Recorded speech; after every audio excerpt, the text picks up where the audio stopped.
धर्म क्षेत्र कुरुक्षेत्र से विजय सभरवाल अपने त्रिशूल प्रोग्राम में आप सबका स्वागत करता है। कल दिल्ली की एक सीबीआई कोर्ट ने आप पार्टी के केजरीवाल जी, सिसोदिया जी और बाकी सबको जो लिकर स्कैंडल में फंसे हुए थे उनको डिस्चार्ज कर दिया। यानी कि जो केस बना हुआ था, कोर्ट ने उस केस को इस काबिल भी नहीं समझा कि उसकी सुनवाई आगे की जा सके। अब ये बड़ा भारी मसला है। वो क्यों, मैं बताता हूँ। उससे पहले ये है कि जो टीवी, हमारे देश के टीवी चैनल 3 साल से भी समय ज़्यादा तक केजरीवाल, सिसोदिया, आप आदमी पार्टी को बेईमान की रट लगाए हुए थे, अब वो कल केजरीवाल को रोता हुआ भी दिखा रहे हैं और उसका पूरा भाषण भी दिखा रहे हैं कि कैसे वो कट्टर ईमानदार हैं। अब ये सारी चीज़ें इतनी आसान भी नहीं है। जिस तरह के हालात हमारे देश में इस समय जुडिशरी के हैं, अगर एक जज ने इतनी बहादुरी करके उस केस को, जो कि सीबीआई और ईडी ने लगा रखा है, उसको इतनी आसानी से सिरे से ही खारिज कर दिया, तो वो जज बहुत बहादुर है। लेकिन फिर सवाल ये उठता है कि पिछले इतने सालों से जो बाकी कोर्ट थे, नीचे का कोर्ट था, हाई कोर्ट था, उन्होंने फिर इन लोगों को जमानत क्यों नहीं दी? 2 साल तक तो सिसोदिया जेल में रहे और केजरीवाल जी, जबकि वो चीफ मिनिस्टर थे। चीफ मिनिस्टर को ही घसीट के ले जाया गया पुलिस द्वारा और वो भी 6 महीने जेल में रहे और बड़ी मुश्किल से जाके सुप्रीम कोर्ट ने भी कई महीने लगा के इन लोगों को जमानत दी। तो अगर ऐसा केस था कि जो अब सीबीआई लोअर कोर्ट जो है, पहला कोर्ट सीबीआई का, अगर वो इसको काबिल ही नहीं समझता कि उसकी सुनवाई हो, तो क्या बाकी के कोर्ट क्या कर रहे थे फिर?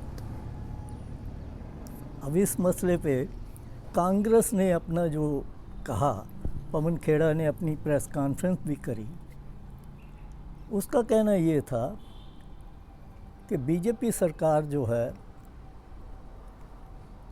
हर एजेंसी को, किसी को कभी हीरो बनाने के लिए और कभी उसको चोर बनाने के लिए सारी एजेंसियों का इस्तेमाल करती है। और वो तब करती है जब इलेक्शन नज़दीक होती है, ताकि लोगों के दिमाग में इस तरह की बात फैलाई जा सके कि ये तो चोर हैं। वो झारखंड के चीफ मिनिस्टर इलेक्शन से पहले पकड़े गए, इसी तरह अपना केजरीवाल जी भी पार्लियामेंट की इलेक्शन से पहले पकड़े गए, और बाकी भी इसी तरह के केसेस आप देख सकते हो कि कहाँ कहाँ कौन सा नेता इलेक्शन से पहले पकड़ा गया। और बंगाल में अब ममता के ख़िलाफ़ सीबीआई और ईडी ने छापे मारे। ये तो ममता बहादुर थी कि वो डॉक्यूमेंट ही लेके भाग गई। तो पवन खेड़ा का कहना ये है कि क्योंकि पंजाब की और गुजरात विधानसभा की इलेक्शन सिर पर है और पंजाब में आप पार्टी इस समय कमज़ोर है, कांग्रेस के हालात अच्छे बताए जा रहे हैं। अब कांग्रेस को किस तरह काटा जा सके ताकि वो पावर में वहाँ ना आ जाए, तो यही हल है कि आप पार्टी को थोड़ा सा उठा दिया जाए।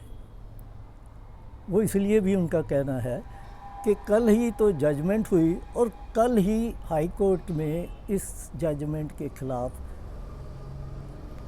एप्लीकेशन, पिटीशन डाल दी गई सीबीआई द्वारा। अब वो चलती रहेगी। इतने में आम आदमी पार्टी के नेता पंजाब में ढोल बजा लेंगे कि हम कट्टर, ऑनेस्ट, ईमानदार। अब आज के हालात में कोई पॉलिटिशियन कट्टर, ईमानदार, हंसी आती है। पर चलिए अब देखते हैं, क्योंकि उनका पवन खेड़ा का कहना ये था कि ये जो मीडिया है, टेलीविज़न, जिनको कहीं अब गोदी मीडिया से भी जानते हैं, ये भी किसी के कहने पे चलता है। उनका इल्ज़ाम था कि 2-3 दिन पहले ही तो भूपिंदर सिंह हुड्डा, हरियाणा के पुराने चीफ मिनिस्टर, एक लैंड अलॉटमेंट में जो केस बड़ा तगड़ा बताया जा रहा था बीजेपी की तरफ से, और इतने सालों से 12 साल से चल रहा था, उसमें पंजाब हरियाणा हाई कोर्ट ने वो खारिज कर दिया, उन बरी कर दिया हुड्डा साहब को। तो पवन खेड़ा का कहना था वो केस तो टीवी वालों ने बिल्कुल बताया ही नहीं, चुप्पी साध गए। जबकि दूसरी तरफ अब जब वहाँ चेन्नई में इलेक्शन सिर के ऊपर है, तो वहाँ के कांग्रेस नेता चिदम्बरम, जो हमारे फाइनेंस मिनिस्टर भी रहे हैं, उनको केस को तेज कर दिया गया है। तो आज इतना ही। आप समझदार हैं, आप सब समझते हैं और समझना भी चाहिए। तो मेरा प्रोग्राम अगर अच्छा लगे तो इसको शेयर भी ज़रूर करिए। आप सबका धन्यवाद।